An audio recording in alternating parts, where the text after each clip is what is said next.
बच्चों, let's read this question. The question says correct order of electronegativity of nitrogen, phosphorus, carbon and silicon. इस हमें बताना है कि ऑर्डर ऑफ इलेक्ट्रोनेगेटिविटी क्या होगा नाइट्रोजन, फॉस्फोरस, कार्बन और सिलिकॉन के लिए, राइट. की concept for this question is electronegativity. Electronegativity is basically the tendency to pull an electron, to pull the electron density from shared pair of electrons, right. A और B है suppose, ये आपस में bonded है, ठीक.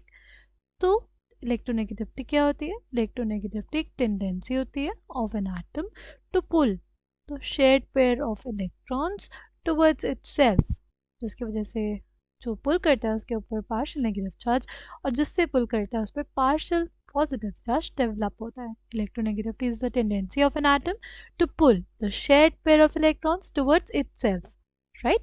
B ज़्यादा electronegative है A से, right, क्योंकि B जो है तो क्या है, उसके अंदर टेंडेंसी है to pull the shared pair of electron towards itself, right. अगर हम लोग बात करें इलेक्ट्रोनेगेटिविटी की, सिंपली हम लोग बात करते हैं नाइट्रोजन और कार्बन की, ठीक है. फिर हम लोग डिस्कस करेंगे किसको, सिलिकॉन एंड फॉस्फोरस को, ठीक है. साइज किसका छोटा. अगर हम लोग बात करें नाइट्रोजन और कार्बन की, ठीक है, नाइट्रोजन और कार्बन की बात करते हैं तो हमारे पास नाइट्रोजन का साइज छोटा होता है और कार्बन का साइज बड़ा होता है, राइट. नाइट्रोजन में इफेक्टिव न्यूक्लियर चार्ज क्या होता है, इफेक्टिव न्यूक्लियर चार्ज बढ़ जाता है, राइट. नाइट्रोजन में इफेक्टिव न्यूक्लियर चार्ज क्या होता है, बढ़ जाता है. अगर इफेक्टिव न्यूक्लियर चार्ज बढ़ जाएगा तो क्या हुआ, तो हमारे पास उस स्पीशीज में टेंडेंसी आ जाएगी to pull the electrons towards itself. जितना ज़्यादा इफेक्टिव न्यूक्लियर चार्ज होगा उतना ज़्यादा क्या होगा, इफेक्टिव न्यूक्लियर चार्ज होगा, राइट.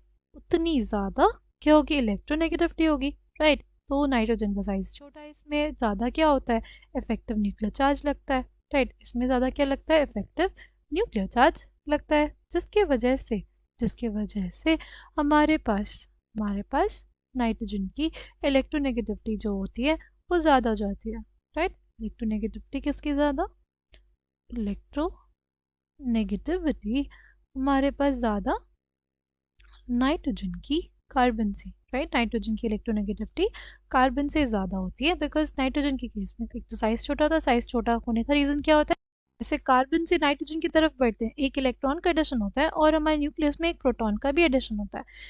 अगर हमारे पास प्रोटॉन का एडिशन होगा, राइट, अगर हमारे पास क्या होगा, प्रोटॉन का एडिशन होगा, तो क्या होगा, प्रोटॉन का एडिशन होने की वजह से, राइट, प्रोटॉन का एडिशन होने की वजह से हमारे पास न्यूक्लियस ज़्यादा पावरफुल हो जाता है और इलेक्ट्रॉन्स को बहुत तेज़ी से अपनी तरफ खींचता है, जिसकी वजह से इसका साइज छोटा हो जाता है और इफेक्टिव न्यूक्लियर चार्ज ज़्यादा हो गया. तो इलेक्ट्रोनेगेटिविटी किसकी ज़्यादा होगी, नाइट्रोजन और कार्बन में नाइट्रोजन की ज़्यादा होगी.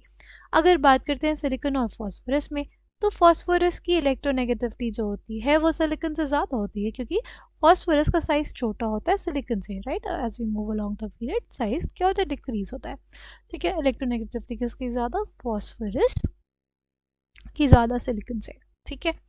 अब अगर बात करते हैं हमारे ग्रुप में, राइट, अगर डाउन द ग्रुप मूव करेंगे तो इफेक्टिव न्यूक्लियर चार्ज डिक्रीज होता है, राइट. नाइट्रोजन और फास्फोरस में नाइट्रोजन की इलेक्ट्रोनेगेटिविटी ज़्यादा और कार्बन और सिलिकॉन में कार्बन की इलेक्ट्रोनेगेटिविटी ज़्यादा होती है, राइट. तो सबसे ज़्यादा इलेक्ट्रोनेगेटिविटी किसकी हो गई, वो हो गई हमारे पास नाइट्रोजन की, राइट. फिर हमारे पास किसकी होगी, कार्बन की, राइट. उससे इफेक्टिव न्यूक्लियर चार्ज ज़्यादा होता है फास्फोरस से.